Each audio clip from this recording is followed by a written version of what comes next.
Good morning, friends. I am so excited to be here today and talk to you guys. I had planned on a different episode, but today, the way things planned out for me, I just feel so inspired to talk to you about something super specific that probably most of you don't know anything about. The purpose of today is absolutely to educate you guys on different types of body work because we live in a world where we put aside our needs, and meanwhile our body is constantly having to do things for us and maybe not having a great time. We'll say that. And especially if you're out maybe like shooting a birth, for sure, man, sometimes you have 12-hour days, right? Or you're shooting a wedding, same thing. Maybe you guys sit at a computer desk all the time creating your content and creating your projects. Also super demanding on the body.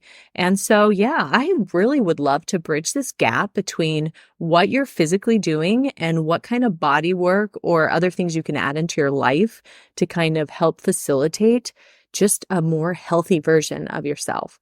And so I am going to be doing a series around these different things because, as you guys may know, I am certified in so many different modalities in body work and massage therapy. I know so much about it, and I just really want to share this information with you guys so that you can make better decisions about what to get and when to get it. Mainly so you're not walking around just guessing. Maybe I need this, I heard about this. I think I might try something else. This will just give you a little bit more insight, and I'm really excited about it. So today, for our first episode in this series, we're going to be talking about craniosacral massage. So let's go ahead and get started. Hey friend, welcome to Deep Healing for Creative Entrepreneurs. My name is Aubrey Bahr, and I am a subconscious release technique practitioner and photography business owner. I know you are sick of ending your day feeling overwhelmed and exhausted, and you are seeking a solution to help you feel creatively inspired and actively engaged in your business as well as personal life. In this podcast, we are going to dig into any limiting beliefs or subconscious programs that are keeping you in a space filled with anxiety and stress. This work is not a temporary solution for your life.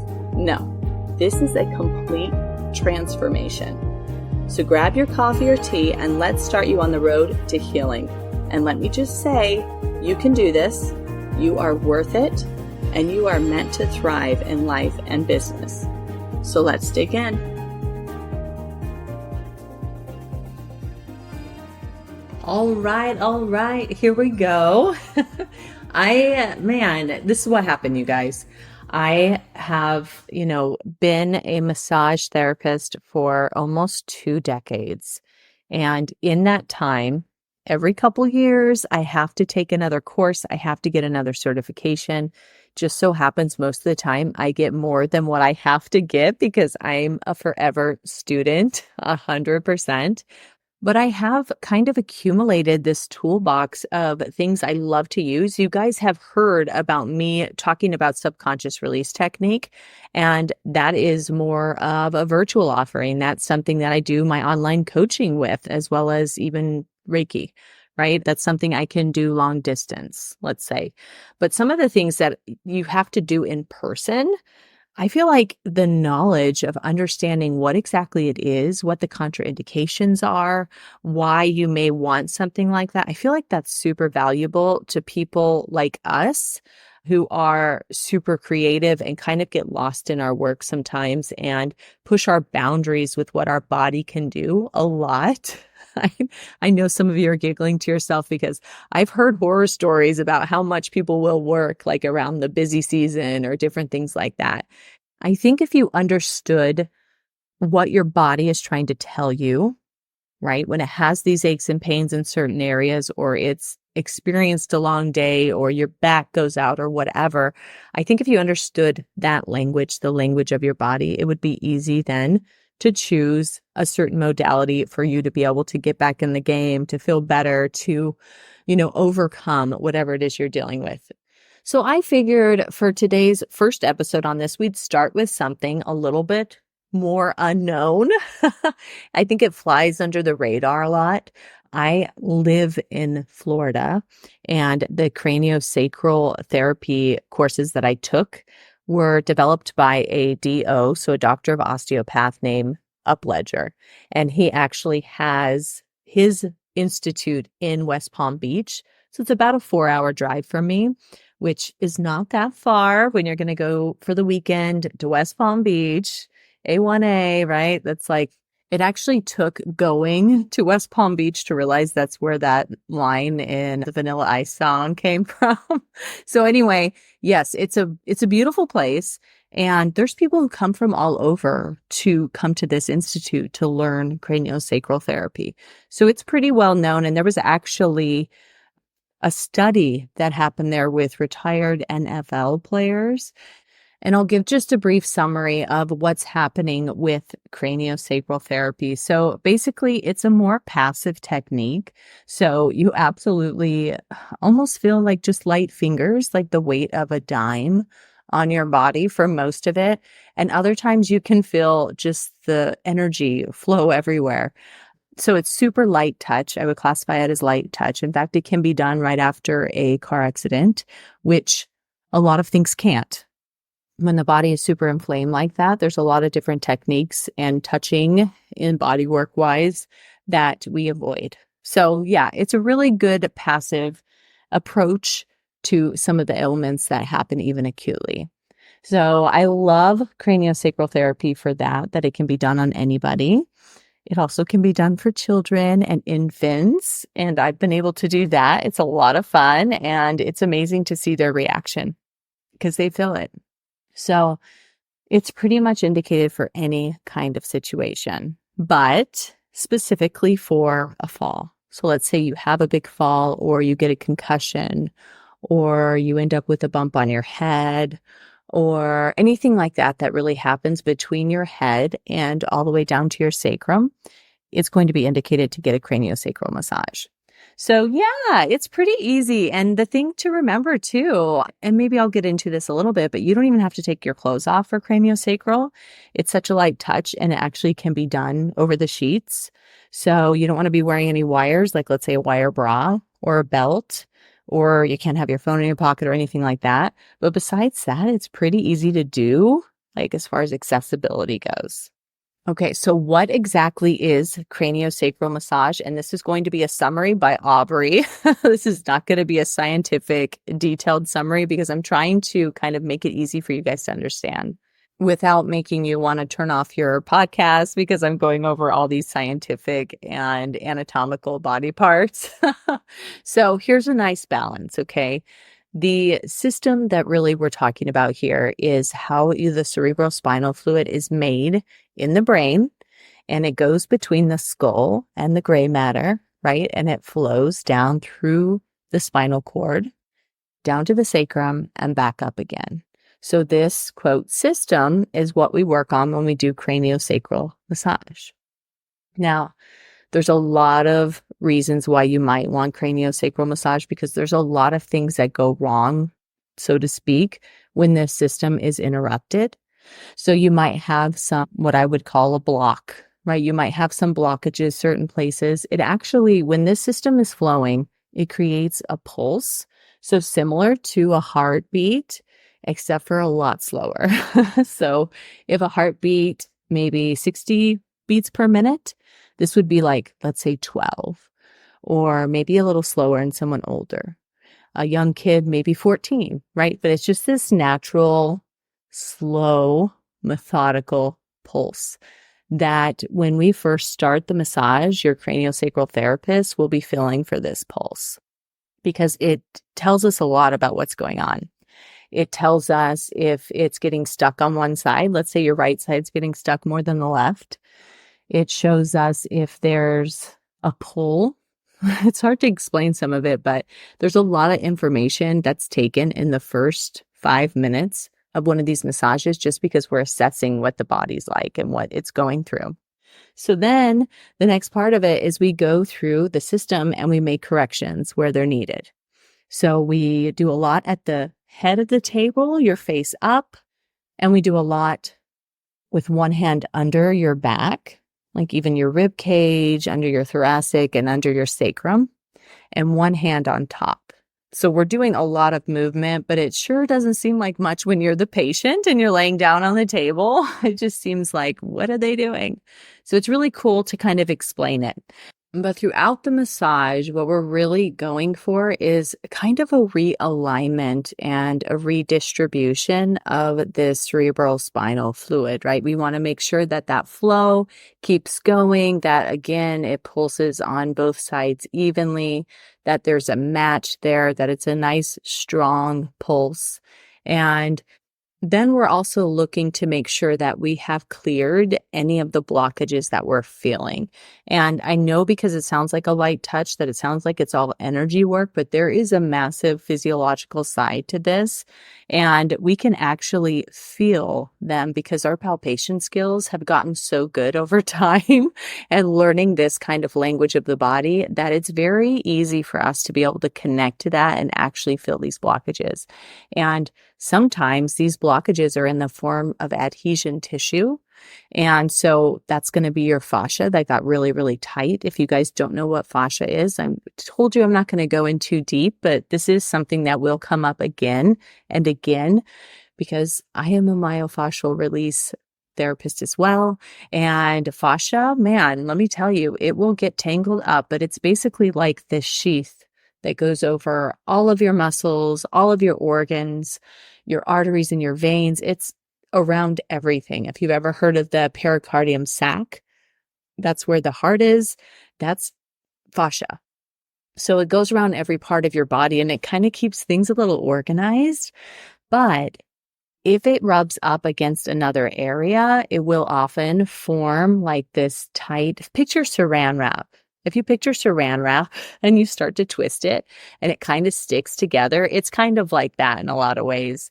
So we are releasing fascia in the pelvis, in the stomach area. I mean, there's so much that goes on there with the organs that when you start to release it, all of a sudden things start working again. It's amazing. So when should I get something like this? I know you're asking that. This sounds really cool. I've never heard about it. This is just really bizarre. Or maybe it doesn't sound like anything you ever want to try, which is also okay. But there's something out there for everybody. So you want to try this at some point in your life for sure. But specifically, if you've had any big falls, and sometimes we can't even remember big falls, right? Because we're kids, but I will be working on someone and they'll swear up and down they've never had an issue. And, this is something that's just always been there. And then they'll remember a fall, right? As soon as we start to release the area. So the muscle, the body has memory, right? And sometimes it's holding on to those memories. Why? Well, I have a lot of theories around that. Some proven, some other not proven, but definitely within my own world and seeing clients, I've definitely seen also emotions stuck, especially in the pelvis, especially in the hips, around support, issues with not feeling heard, not feeling, like I said, supported in whatever capacity. So there's a lot happening in all of these areas. And I do think it's important for everybody to get one at some point. But outside of a major fall, okay, something that I think this is really, really beneficial for as well is someone with chronic neck pain or someone with chronic, and I'm going to explain this, shoulder blade. So I would say scapula. If you have a lot going on between your rhomboids or if you have a lot going on with the low back. So I know I just laid out everybody, but I will say that if you've tried other modalities, if you've tried other massages, like even deep tissue or neuromuscular, and you feel like those areas are still problem areas, then you really need to try craniosacral because it might shake up your world a bit, right? I went to a client today, and this is why it's been on my mind because I saw someone last minute. She had texted me yesterday. And she's like, I got to get in. Do you have any time during the day tomorrow? And I'm like, I can squeeze you in. So I went over there thinking I was going to do this deep tissue massage on her low back after she had a fall. She had a leash on her Doberman, big one, not a mini. And some other dog, messed with him or whatever, and he just jumped, and she's just a little thing, and she fell. And she's been dealing with this for a couple weeks now. And when I got there, I could literally see with my naked eye, meaning just watching her walk towards me before she even took her clothes off. I could see the imbalance already in her hips. I could see that the one side was raised up and puffy, like bloated looking and inflamed. And this was in sweatpants and a shirt. So it's not like she had like really revealing clothes on or anything, but I could tell already. And I said, you know what? I think today we're going to do some craniosacral. And she said, what is that? But also I'm down. So I was able to do it today. And it just reminded me how useful that is and how people, she is from a different area. She's from a different country, actually. And her sister-in-law is a massage therapist, and she had never even heard of craniosacral. So it's definitely something that people need to learn about. And then I picture, those of us who are carrying around a camera or who are sitting at a desk all the time. And this woman happened to be someone who works at a desk, at least 40 hours a week. And you don't realize how over time, those kind of motions and those kind of office hours, so to speak, even if you're editing, for 20 hours or something, like all of that accumulates and it causes a problem in the end.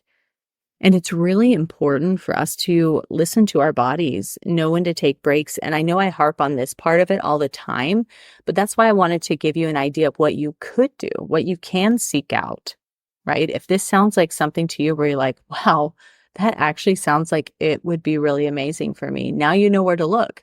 And I'll actually link in the show notes a place on the Upledger Institute. They have a place where you can put in your location and you can kind of search for other craniosacral therapists. And that way you know how to spell it and it's all right there and you can get somebody that's actually certified. But I know you guys would absolutely love it. It's not something I think any of us need all the time. Like, I'm a huge advocate for massage in different capacity, but for this, I think you just need it every once in a while, unless you're dealing with something super acute or, after a car accident or something like that. You can't get other types of massages, but craniosacral is okay. If you're dealing with a baby who maybe doesn't have a good latch when they're breastfeeding, a lot of times there's some things going on there that craniosacral can realign. Also with sleeping with a baby or digestive issues with a baby. So keep that in mind too, as a possible option for you if you are a new mom and dealing with all sorts of craziness. It's also something that would be good for that. And I've done it for pregnant women too. I've absolutely done craniosacral on pregnant women. So it's totally okay for like everybody, even seniors. I have one client who's 86 and she gets craniosacral and she absolutely loves it. She cannot live without it. So I'm leaving this with you guys, and I hope that I've given you enough knowledge and understanding and a broader concept of things that can be offered out there, things that maybe might be essential to you with your work week, with owning a business, with being able to get ahead of this kind of pain or discomfort so that you guys can actually feel good in your bodies, because that is like a motto for me. I really feel like we're meant to feel good in our bodies and that our daily activities really contribute to that. And taking care of ourselves should absolutely be in your CODB, your cost of doing business. I literally have that programmed into all of my packages where I know I'm going to need a massage the next day. And I just know my upkeep. I understand that my body is going to need to be given back to. Okay. So even if you're not in love with massage or the thought of it, I would absolutely try something like craniosacral because it's the easiest thing for a client. You literally just lay there with your clothes on. So can't really go wrong. All right, my friends, I hope that was helpful for you, and we will talk to you next time.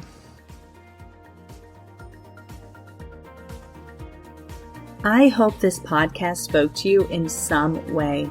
If it did, please go ahead and leave me a review and subscribe so that I know you're enjoying what you hear.